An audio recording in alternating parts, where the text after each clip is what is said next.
बातमीपत्राच्या सुरुवातीला मोठी बातमी राजकीय वर्तुळातून। प्रदीप गारटकरांवर पवार गटाचा डोळा आहे, कारण गारटकर अजित पवारांवर नाराज आहे। प्रदीप गारटकरांचा राष्ट्रवादीला रामराम आहे आणि आता याच सगळ्या प्रकरणी प्रदीप गारटकरांवर पवार गटानं डोळा ठेवल्याचं पाहायला मिळत आहे।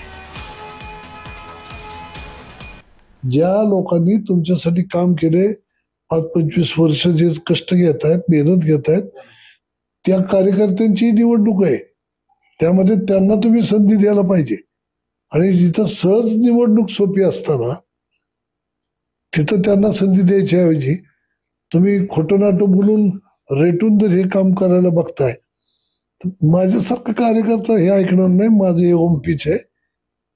गारटकरांचे आणि माझे कौटुंबिक संबंध अनेक दशकाचे आहेत। जरी त्यांनी आमच्यात काही राजकीय मतभेद झाले असतील तरी गारट कुटुंबात आणि आमच्या सगळ्यांच्यात मनभेद कधीच नव्हते, कालही नव्हते, आजही नाहीत आणि उद्याही होणार नाहीत। कारण का शेवटी ही प्रेमाची नाती असतात। अनेक वर्ष आम्ही एकत्र काम केलेलं आहे। त्यांनी काय राजकीय त्यांचे निर्णय घेतले